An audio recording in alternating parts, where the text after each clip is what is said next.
Le boycott, seule option qu'il reste quand la concertation n'est pas de mise. Et ça, on aurait dû le savoir. Sous emprise, le public est séduit. Mais je te le dis, ton projet est un flop annoncé. Borné, avorté, sans surprise, ouais. Électoraliste, autoritariste. Donc, je suis Alice Davoine et je représente le collectif des psychologues du Grand Ouest.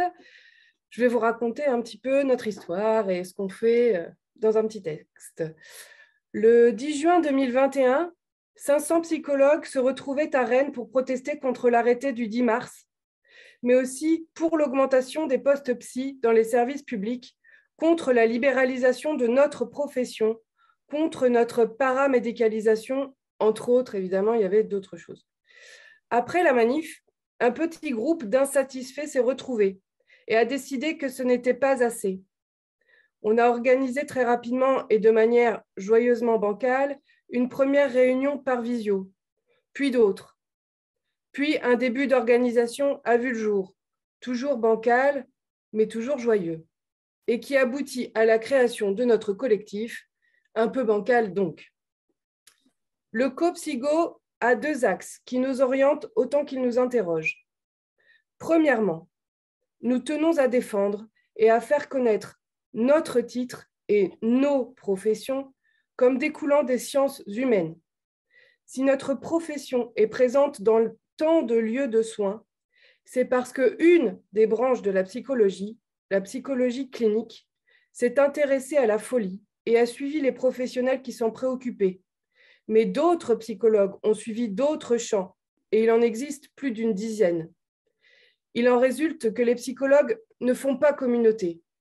Ils n'ont pas d'imaginaire commun. Mais ils ont en revanche en commun ce goût de l'humain. Deuxièmement, donc ça c'est quand même un principe qui nous tient à cœur. Deuxièmement, le CoPsyGo s'est aussitôt positionné pour une autre vision de la santé que celle proposée par nos administrations. Non à la réduction de la psyché à un bien marchand. Prendre une décision comptable a des effets sur chacun d'entre nous. Nous en entendons chaque jour les conséquences, en creux des maux de nos patients, et nous n'en voulons pas pour eux. Avec ces deux axes, nous avons constitué un collectif au travail. Le groupe MSP, donc Maison de santé pluridisciplinaire, a produit un texte libre de droit servant d'appui pour informer et avertir les médecins et autres professionnels des enjeux et des conséquences que nous avions débusqués derrière le protocole de remboursement des psychologues.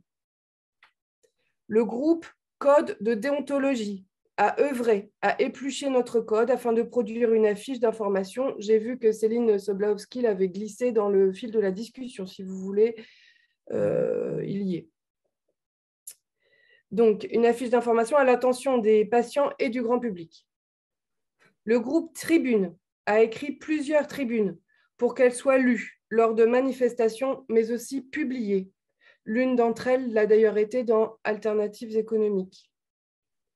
Un groupe invité hors champ, on hésite toujours un petit peu sur son nom, propose d'inviter un professionnel non psychologue à venir nous enseigner. Ainsi, nous avons organisé 2 soirées sur comment fabrique-t-on le droit avec Laura Petersel, juriste, qui a dépoussiéré nos connaissances sur la machine à fabriquer le droit républicain, et ce qui a donné lieu à des beaux échanges et ce qui nous a fait donner un petit peu plus d'assurance quand on rencontrait nos directions. Les retours ont été très... on entendait tout à fait autrement le discours de nos administrateurs. Notre collectif a encore beaucoup d'idées pour défendre nos métiers.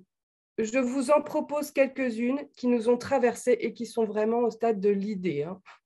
Si l'une d'entre elles, d'ailleurs, vous donne envie, nous serions ravis que vous nous rejoigniez pour les mettre en œuvre. Alors, on aimerait bien faire un podcast, comme ça a été d'ailleurs fait une fois, il me semble, avec le collectif Pop, mais, qui raconterait les psys par eux-mêmes, mais pourquoi pas aussi par d'autres, professionnels, patients, etc. Une soirée résistée avec de Tocqueville, qui aura lieu fin mars, avec Cécile Malbert, professeure de philosophie. On n'a pas encore la date, on vous tiendra bien entendu informé. Une soirée, comment, alors ça c'est des idées, comment fabrique-t-on un collectif? Comment rendre la lutte sexy? Question qui m'est restée de notre préparation à cette table ronde. Une soirée, faut-il quitter le service public pour le sauver? Ce qui Une est une minute, question qu'on se pose tous, je crois. une minute, Alice. J'ai fini, l'idée du magazine. La convergence des psychologues est une occasion de tisser des réseaux et des liens, car nous ne cesserons pas de dénoncer que la marchandisation réduit l'humain au statut d'objet. Nous ne cesserons pas de faire entendre la responsabilité que nos politiques ont envers chacun de nous. Cela nous demandera tempérance et combativité, ténacité et doute, patience et vivacité. Voyons voir les effets que cela aura. En attendant, je tiens à remercier sincèrement les organisateurs de cette journée pour toute cette énergie mise à notre service. Le boycott, seule option qu'il reste quand la concertation n'est pas de mise. Et ça, on aurait dû le savoir. Sous emprise, le public est séduit. Mais je te le dis, ton projet est un flop annoncé. Borné, avorté, sans surprise, ouais. Électoraliste, autoritariste.